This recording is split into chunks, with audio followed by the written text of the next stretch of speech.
Welcome back. It's Half Serious F1. What's going on, everybody? Wait, you talking to me or them? Say something. Yeah, why are you saying anything? Everybody? Yeah. No, I'm talking to you, Rick. What's going on, man? What's going on is that we just got off of a great weekend of racing. Yeah, it was awesome. Super good racing. Literally not too much overtaking for the most Sure, part. yeah. But just Some attempted overtaking for high sure. intensity. Dude, I bet being in a car or even like being in Antonelli's like place, like how crazy that was, knowing that he could be on the podium. Am I getting too far? No. Let's talk. We'll Okay. re-intro. Okay. We'll re-intro. Like knowing that he's going to be on the podium, champion leader right behind him, Yeah. along with Norris, the second, Yep. and knowing that those two cars are probably faster than his car. Yeah. Maybe not at that track, obviously. Apparently not. Obviously, that's got to be so intense. Honestly, yeah, I said it right after the race. I was talking to my girlfriend. I said, like, this has been one of the wildest seasons. Like, I'm consistently amazed that it seems like week after week. I think the last time was Suzuka, where I was like, I guess it was fine. Week after week, we're having races again. It's like we're in it. We have a new race winner finally in George Russell. I know we're talking about Kimi Antonelli right now. Oh yes. Hey, they're on the same team. Yeah, no. Well, to Toto Wolff, to Mercedes and the Silver Arrows, congratulations. Yeah. Good job. Nice to see some results. Nice to see some results from you guys. Yeah. It was George Russell's day today, and we have to remember that. Give him his flowers. He is the bride today. George Russell, congratulations. That's about as far as I can go. I do genuinely feel bad for George Russell because everybody is talking. This has been a Kimi Antonelli win. Yeah, because it's his true. first podium, and it's been. Kimi's my guy. I gotta. You got to give it to him, dude. He deserves it. He genuinely deserves it because he's a 18-year-old kid, now the third youngest, only behind Lance Stroll. If that fun fact there, Lance Stroll and Max Verstappen, the youngest, second youngest, and now Kimi Antonelli, the third youngest driver to ever score a podium. But they were all 18, right? Yeah, they were all 18. Yeah. It's just by days. days. You know, there's 365 of them in a year, and if we do birthdays, I wonder who's actually youngest. What is by days? 18 years old in how many days? So, okay, no, that is exactly how it works. I thought you meant like when it happened. No, well, relative to when they were born, yes. No, that's not what I'm saying. I'm saying when they actually won, as far as like in the season, like Max Verstappen did it first. He was 18. Oh no. Then Stroll did it. He was 18 when that happened. I think maybe in that order is correct, but it's still by the youngest. So it's still by the youngest. So Verstappen was younger than Antonelli or Stroll when he won his first podium. The way Russell and Verstappen both had the same time last year. You were going to figure out a way to shoehorn this in. If it gets us off talking about birthdays, I'd love to talk about 2024 Canadian Grand Prix qualifying. Because they both technically had the same time, just like they all were 18, but Russell did it first. He's full circle, guys. He wrapped it up. What was that time again? 112? 112 on the 112. That was 2024's Grand Prix qualifying pole position time, which was George Russell, who, you're right, got pole position because he and Max Verstappen both had 1 minute, 12 second running times, but George got his first. Actually that really kind of worked. Well done. So it was literally I planned that whole thing out. A master of improv. Yeah. If you go back, you'll see me wink at the. You do the editing. You can make that happen if you want. I am. Yeah. Right. I'm just gonna listen to him, guys. I'm gonna cut to me like editing, like. Hey, do it, man. Show, don't tell. Yeah. So George Russell win today. Max Verstappen second place. A valiant second place. I mean, he did a great job as well. Kimi Antonelli, his first podium. Overall, a clinical job from Mercedes. Yeah. I mean, it was just a strategy keyed in. Yep. Everybody did a nice, professional, clean job. No wobbles, no mistakes. Everything was just. Yeah, it's perfect. It was clinical. I like that clinical because precision with the pits and making sure no undercuts and all that good stuff. Yeah, they covered off Verstappen brilliantly. I mean, it was all very, very well done. And then you slide a little bit further down the pack, and we're looking at Oscar Piastri and Lando Norris. Oh, we're just gonna pause for a second. Moment of silence for. I mean, everybody was waiting for this. Yeah, I mean, it's the bomb that finally got dropped. So they're like, papaya just blew up. Yeah, there go, papaya rules. To Norris's credit, okay, let's set the stage a little bit. It's lap what 66, 67. 67. Norris has been slowly making time on Piastri over the last 10 or so laps. Yeah. I mean, they had a DRS train. They were calling it for. They were getting there. Like they were getting Antonelli, Piastri, like Verstappen. Yeah. Like they all just like kept on going back. It was. I mean, it was pretty close. Well, and then they kept picking up backliers. Or back markers. Traffic. And stuff. so every time. I mean, back markers, people that have been lapped also count towards DRS. And so every time they're picking off one of those drivers, they're still within that second range. And I was amazed. So what I kept thinking that we were going to talk about today was how Oscar Piastri made all those passes on the back markers and Lando Norris just didn't make that last one. Lando Norris was stuck behind somebody, couldn't gain the time. Sorry, Lando Norris, P5. You're now 4 points away from Oscar Piastri in the championship, as opposed to 28 now, 20, 22, 28. Yeah. I can check that real quick. Driver standings, 22 points. So Oscar Piastri is now sitting at the top of the leaderboard with 198 points, and Lando Norris sitting with 176. So you're talking about a difference now of 22 points, where it would have only been a difference of 4 points in the championship. Yep. What a mistake. I mean, you'd never plan on that happening, so I mean, you can plan on it not happening. Yeah. I don't know. You could drive it all the way to the end and maybe make the move at the last lap at the last second. Yeah. I think that would have been the call. But I don't know if you heard, so we were both watching it on different channels. I never heard it during the broadcast, but I did hear it on some other outlets. His engineer in Norris's ear saying, take him, take him. You got it here, pass him there. And that's not crazy, but I'm like, wow, he had that in his ear the whole time. So I think that only pushed him more. Yeah, probably. I think if he would have been like, hey, let's keep it on the track. You know, there's I don't know how detailed they want to get, like 4 points or whatever, but I bet he was like, hey, if he would have said, hey, let's keep it till the end if we have an opportunity towards, I mean, I technically was close to the end, 67 to 70. Yeah. But man, it could have been way better for him. I was looking at it afterwards and I thought to myself, I was like, Lando, like, why not just wait another lap? Why try and pull this move right here? Yep. And I think the only reason is because at that point, because they'd been fighting, Piastri was still just outside of Antonelli's DRS range. He had gotten in. That's when they started fighting. I think it was that same lap, a couple turns before, Lando Norris makes a beautiful pass on the inside on the hairpin. Yeah. And it was really, really well done. It was professional. Like, I was kind of like, oh man.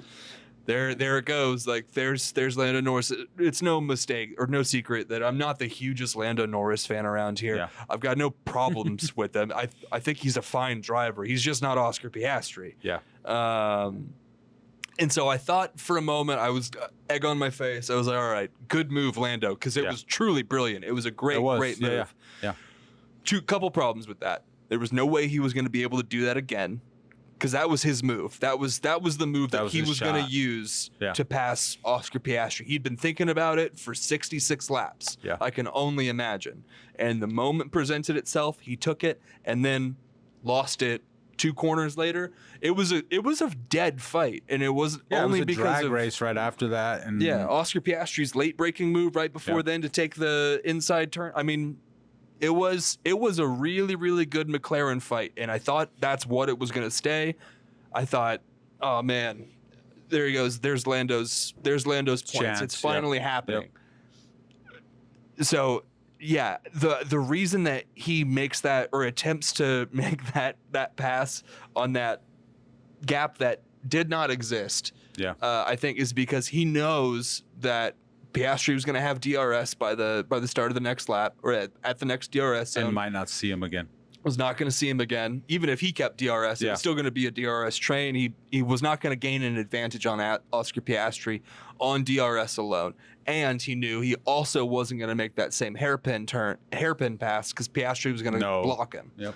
Piastri was going to see it coming. So it truly was. I think the hairpin was his last and final move. Was really where he could have kept the lead against Oscar Piastri. What he tried to do after that, I truly don't know. I don't know where that comes from. And maybe that's like that championship mentality that I keep saying he needs to have, that he doesn't have. That sort of like little voice in your head that says like, hey, don't lift. Like, just go for it. Just go for it. In this case, it did not work out for him. And a lot of credit to him, honestly, because when he got out of the car and he was like, took full stupid me, responsibility. bad move. That was not a good idea, you know, and I mean, I guess there is some teammates that are just throw each other under the bus. Yeah. I've never seen them throw. I mean, I know that they've had some stuff in the past. Yeah, they're certainly not vocal about it. There's not a lot of like talking out of school in McLaren. I mean, I think everybody's pretty on the level over at McLaren. They have to be with the way both of their drivers have been performing and how close they were in the championship. I mean, you would expect that in order for them to remain functional moving forward. I mean, that goes. I mean, I don't think anyone's gonna still beat them in the constructors, but it definitely cost them. No, let's see. I mean, where are we at in the constructors? Let's take a look. McLaren at 374 and Mercedes now at 199, gaining a hell of a bunch of points. Yeah. Now 16 points ahead of. I mean, if they can keep that up, they are them. Yeah. I think we're still looking at a McLaren. I mean, it's not controversial to say. I think we're still looking at a McLaren Constructors Championship. It is relatively early, and we're still about a third of the way. Getting close to half. Getting close to halfway through the season. So a lot of races, a lot of Grand Prix weekends, a lot of points still up on the board, but leading by 173 points or 175 points is not a bad look there. So I mean, they could do it. I mean, I don't know if Russell knew exactly what he was doing coming in, knowing that he had it pretty close last year. But it is really cool to see someone come in with so much confidence, and I think he knew right from the start. No, Russell. Yeah, I think so. Because it's so crazy how some tracks just. Well, they did say that like cooler weather, Mercedes, but then it started warming up. But how you know that there's a car made for a certain track and Mercedes definitely went into the race knowing like we got something. Yeah. Like they're gonna have a hard time competing with us, and they did. They being everybody else. Yeah, it was a great race. I one of my favorites so far. I don't know if I've said that before, but I think every race is your favorite so far. Honestly, I was pretty stoked about it. New fan. What would you say? Enthusiasm? Yeah, something like that. We'll call it that. Yeah, we're enthusiastic over here at Half Serious. So we talked about Lando and Piastri's battle, so to speak. So if you didn't know that put oh God, excuse me, can't talk. That put Lando Norris as a DNF there on lap 66. So I think that pushed him into 18th place technically, if you count that. Right behind hometown hero Lance Stroll. And I only want to talk about Lance Stroll because he was there. He made it. There was a lot of speculation that he was not going to be there. I think I was a part of that speculation. Was it more hope than anything? Maybe a little bit. But he showed up. Got sent out. Seemed to be doing good. Yeah. Then I guess it's the same the same arc that he always has. Yeah, out in Q1. Is that the arc?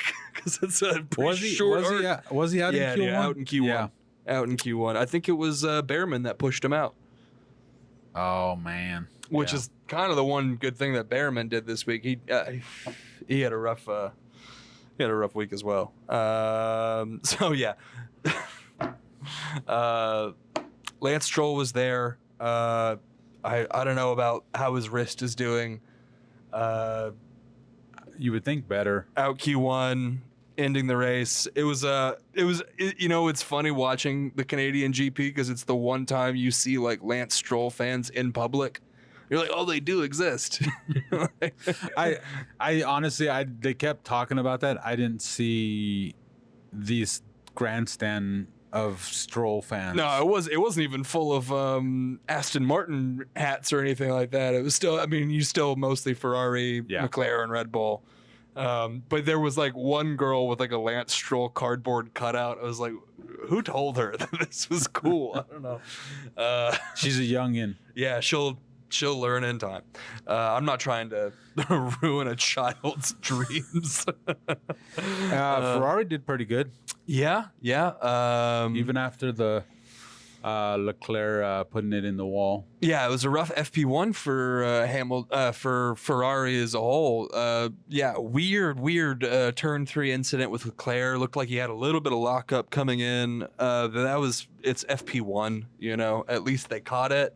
Put up some good qualifying times for the most part. Hamilton did well. You got P5. I think it was Hamilton and then Norris and then Alonso. Yep. Alonso also. It was actually Alonso then Norris. Oh, Alonso beat out Norris in qualifying? I didn't even realize that. Yep. Just milliseconds. Oh, yeah. So, I mean, a heck of a drive for Fernando Alonso all around. I still don't think we're gonna see the Alonso comeback that I think any of us kind of wanted. I don't think it's never gonna happen. He's still so cool. Even like in his interviews, it's like he's oblivious to what's going on. He still gets to drive a car professionally. Yeah, and I think that's what I don't like about Lance Stroll is because Lance Stroll spends every weekend like it's the worst thing that's going on for him, like it's a something that he has to do that weekend. Like he's not a professional athlete. Like he doesn't get to drive a race car for a living. I mean, he was there. We'll move on from Lance Stroll. Qualifying in general was relatively interesting. Yeah, that's my note. Stroll was there. Albon's car fell completely apart. That was pretty crazy. I'd never seen that. I guess somebody just didn't do the last couple screws. So we got to see all inside the Williams, and for better or worse. Rough showing for Williams in general. Where did Sainz end up? Sainz, his qualifying was at 17th. Yeah, right. Yeah, he was out Q1 as well with Liam Lawson, Pierre Gasly, Gabriel Bortoleto, and Lance Stroll. Rough weekend all around for Williams. Albon had his issues, and then Albon actually DNF'd somewhere around lap 46. So, you good? Yep.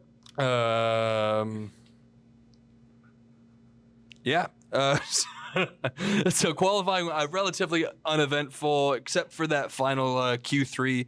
Everybody putting down hot laps, and again, George Russell with a sensational lap. He had that little bit of like oversteer, understeer. I can't even remember what turn, but I was watching like the driver cam, and I swore to God he was gonna bin it right there in Q3. Like this is the lap, but somehow he held it together and put up like a blistering time. It was 1:10 something. I mean, a second and a half improvement over last year, which is kind of cool. But 1:10.99. Yeah, and it was or $8.99. Yeah. 1900s, just over, just under 2/10 ahead of Max Verstappen. So really, really solid stuff. Yeah, that his actual last pass, the chicane, he almost lost. Not crazy, but into the wall of champions, Yep. which is honestly, we didn't see anybody wreck into the wall of champions this year, or at least not in. And is that just everybody coming out to the straight, trying to hit it as hard as possible? Yeah, I mean, basically, Yeah. you got a pretty short straight, immediate chicane, and so you take a little bit too much on that far side curb, you're going into the wall. And I mean, it's really more about like trying to be able to just clip the wall, just like you do in Monaco or Saudi Arabia, where you're really, really like just using every single bit of curve you can, so you can get as much grip going onto that straight right afterwards.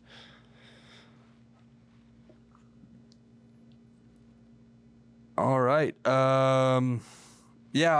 So the only other things I had from the race were Leclerc's strategy issues. So it feels like this is what we get to talk about every weekend. Just for Ferrari.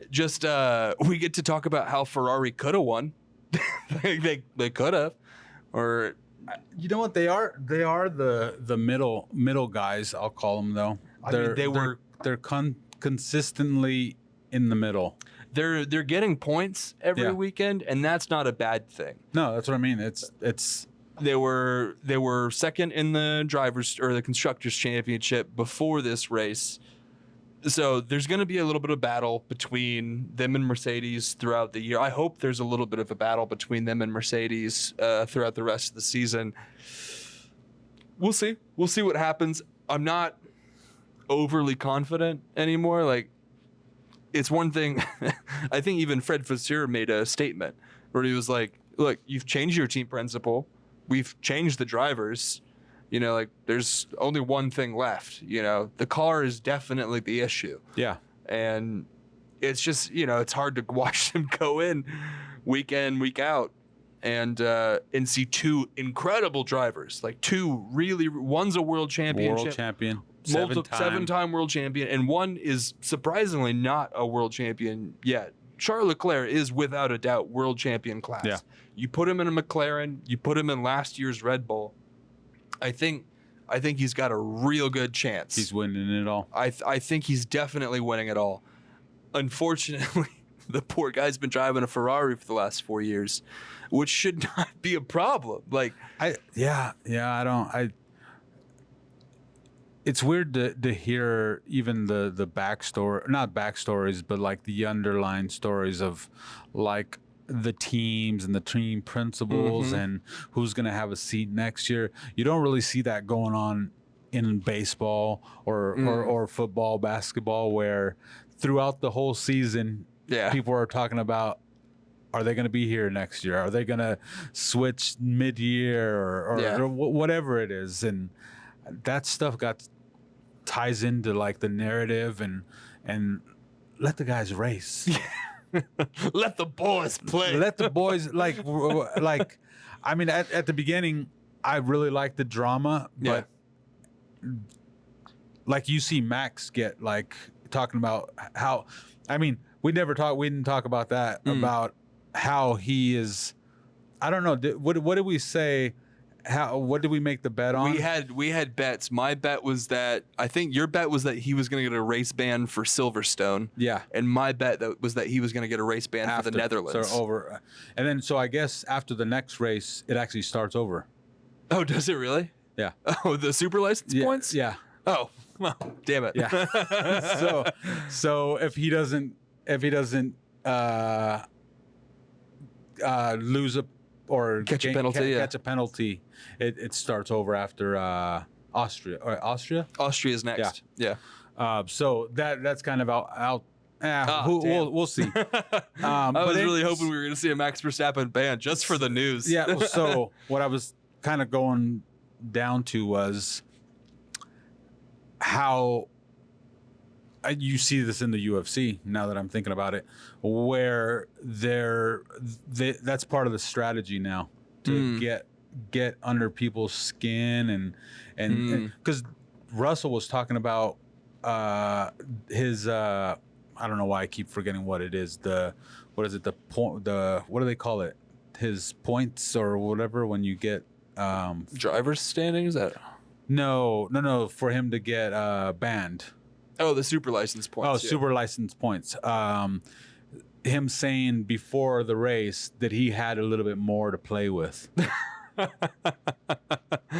of a baller move. It's a little bit menacing from George Russell. So that's kind of why they try to get him for the whole safety car thing. I don't know if you heard about that. Yeah. No, at the end of the race. Because of that. Oh my God, basically dude. He was kind of baiting Max into, overtaking him, and him calling Max on trying to overtake him, and like, it's literally kids' playground shit. Yeah, no, absolutely. I remember watching it. I mean, like, guys, chill. It's like the end of the race. Just stay where you are. Like, like this is not gonna. None of this is gonna change. Like, if you win like this, it's not a win in my book. I don't care. I don't even care. I think Max would have the hardest time with that. Yeah. Because he, like, in almost every interview, I mean, they talk about, whatever it is, even, them trying to throw someone on his team under the table, and he's like, no, we're a team. Yeah. And then again with the whole, someone tried to bring up the Russell stuff and why he has those points on his super license, and he's like, that was last weekend. You guys are just pissing me off. Yeah. I would be pissed. Franz Herman, man. Like, what? Let's just race. Like, we're here to race, and whatever happens, obviously you can be penalized for doing stuff like that. But no, I mean, he definitely should have caught the penalty. He definitely deserved whatever he got from. Was it Spain last week before. But yeah, the jockeying, the bullshit at the end of this last Grand Prix. I remember seeing like a notification come up, like no further inquiry into like Russell's, what incident? Yeah. Like nothing happened. It was the lamest sort of tete-a-tete. Yeah. And then you hear both of their radios chirp up, and you're like, oh my God. They love telling on each other. It's the dumbest thing in the world. Yeah. But it's like, soccer players, like it's, any assumed foul, you're like, oh, that guy, it was him, it was that guy, like it's all that stuff. It's the European sporting mind. I don't know. I think it makes Netflix producers happy. Are they still out there? They gotta be. Yeah. You think they're not gonna do Drive to Survive season 7, dude? I don't know. Drive to Survive is gonna live longer than I will, probably. I think. I thought I'd seen something else out there. Maybe not Drive to Survive, but the new F1 movie, buddy. Oh, the premiere was real. You gonna go watch that thing or what? We have to watch it. Is it out yet? Is it? No, it comes out. It's like this weekend, I think. For us, I think in the UK it came out like 3 days earlier or something. I think it comes out on the 26th or something like that. Oh, okay. Anyways, what were you saying? What was I gonna say?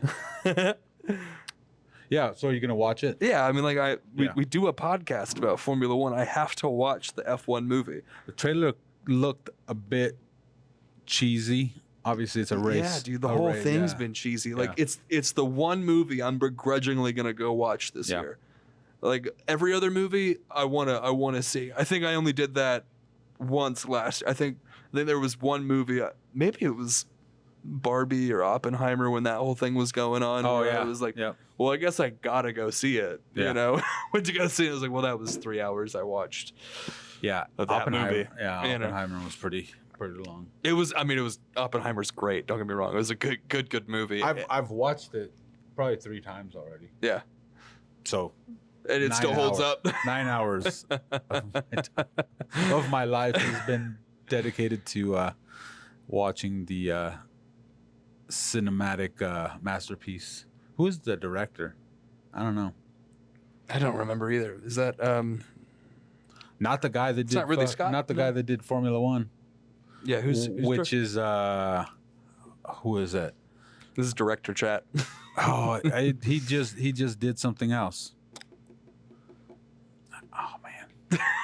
Anyways. Yeah, so we'll watch the Formula One movie. Yeah. Or is it just F1 the movie? F1 the movie. F1 the movie. Honestly, it reminds me of Spaceballs. Like Spaceballs the movie, Spaceballs the lunchbox, merchandising, and it was so funny too. I think it was during the Canadian or the Spanish Grand Prix. It was I was watching the F1 TV broadcast. It was Alex Jakes, and he had to plug the F1 the album or F1 the soundtrack. He was like, and if you're hearing that song, that is by Tate McRae of the F1 the soundtrack. So go ahead and go. I was like, guys, at the hairpin, they just kept replaying the trailer. I hope to God that was digitally added. It looked like it was. You and I looking at it, I was like, that's added in. But there's no way there's no glare or nothing. Why would they do that though? Because they know we don't have to see the recap of the. If they didn't play the live broadcast on that screen and only looped the F1 trailer. In real life, like at the track, I would lose my mind. Duh. Yeah. But we're watching the live broadcast, so they got to put something on the screen. And so they put, I think they digitally superimposed the F1 TV trailer. There was definitely no glare. There's no, all the levels were perfect. It was perfect. Yeah. And it makes way more sense for the people to see the rest of the race. Yeah. Yeah. I saw a lot of stuff on like Reddit where people were like, why'd they show that? I was like, guys, you're not there. Yep. You're not physically there. And but I wish they would have advertised almost anything else for every other turn. It definitely won't be no Days of Thunder. No, I actually just looked up. I was like, oh, I need to watch Days of Thunder again because it's probably been 20 years since I've seen it. And I looked it up on Rotten Tomatoes, and I think it has like a 40-something% tomato meter rating or something. So I'm genuinely curious to see how this ends up. So there's Talladega Nights. Yeah. Racing movies? I've been thinking about this for a while. Like, what if we had all the racers in like a race together? Oh, all the racers of a racing? I mean, racing movie. Number one, hands down, it goes to Lightning McQueen. There's no way you put. Is he allowed to be in that? I mean, Roger Rabbit killed it. Why not live action with? Roger Rabbit did kill it, dude. If this podcast is going to take any hard stances, it's that Roger Rabbit or Who Framed Roger Rabbit, the Walt Disney production, is an incredible movie. Incredible. Okay, so you've got Talladega Nights. Let's say. So you got. Is it only fictional? Is that what we're doing? Is it only fictional? Only fictional. Yeah. So you're talking Talladega Nights. You're talking Days of Thunder. I can't think of a fictional F1 version of that. I can think of two sort of actual, biopics. Yeah. Except for now, Brad Pitt. And then you got all the Fast and the Furious guys. Yeah. Oh no. Yeah. Honestly, I would rather just see Yuki Tsunoda in Fast and the Furious than see any of those guys. He might be in Tokyo Drift. That's borderline racist. I don't know if he might be. I don't think he is. I think he was like 9 when that movie came out. What if his dad was there? Again, we're towing some lines here. Let's not speculate if any random Japanese person happened to be in the movie Tokyo Drift. If something comes out that I will. You can have it. Okay. You can have it. I will totally concede. All right. I don't know where we're going with this, but we might back into F1 movie reviews. Catch us 2 weeks from now after we watch Austria. That's coming up in about 2 weeks. It'll be June 27th through the 29th, the full weekend. Sunday the 29th being the actual race itself. I believe is Austria George Russell's famous one stop. Not quite. I thought it was Spa. I can't remember. I never remember if it was Austria or that. But there was I'm looking for a one stop at Austria. It's funny. I kind of know that, not from watching it, just from hearing it. Yeah, I think I bring it up once in episode 2, so correct us if we're wrong. You know what? If I'm wrong, it's your fault because you're not commenting on our YouTube posts. So you know what we're going to do? What are we going to do? We're going to figure this out first. Okay. We're going to give we're gonna give a gift card. A gift card, okay. To someone that comments. We don't know yet. To Zito's. To Zito's? Okay. Yeah. To someone that comments. Okay. Yeah. You'll have to wait for it. You'll have to watch, and we'll drop a hint. Absolutely. And then we're gonna do that. Yeah. Value undetermined. Value undetermined. It's not a blank check. Nope. No. But yeah, we'll do a Zito's gift card or something. So you'll kind of have to live in the area, I guess. Maybe. Or just come here, you know. So make a trip out of it. You're gonna have, again, an undisclosed amount of Zito's dollars to be able to use. Yeah, we're not gonna fly trip. you out to have Zito's. It might be worth it, but yeah, we'll see. We'll see who comments. Yeah, I love the challenge. So comment for your Zito's gift card. I hope we're allowed to do this. Like, subscribe. Follow us on Instagram at halfseriousf1 and email us if you have any comments, questions, concerns, thoughts about the upcoming F1 movie. What do you think Brad Pitt's gonna do? Is he nice in person? Email us at he is 100% nice in person. He probably is. I opened the door for him. Oh, did you? I didn't know you guys were buddies. I'm pretty sure he said thank you. I don't remember. Not even like a kiss on the cheek or nothing like that? No tip? No tip. No, it was for it was the what was the awards? It was happening in Palm Springs, and I was doing valet, and I mean there was. Oh, so this was like early 2000s Brad Pitt. This is this was a hot Brad Pitt. Long time ago. Does it meet Joe Black Brad Pitt? I'm trying to think of who was with him. And that would determine the time. If it was Angelina Jolie or if it was Jennifer Aniston. God, it could have been any one of them. It could have. We'll get back to you with that information. Yeah, if you're dying to hear about it, email us about it. Again, at halfseriousf1@gmail.com. We love you so much. Come to Zito's. Yes, come to Zito's. Comment, get that gift card. Maybe we'll have lunch with you. Maybe. Yeah. Yeah, guys, thanks again. Thank you so much for being here. Half Serious F1. We'll see you next time. Peace. Bye.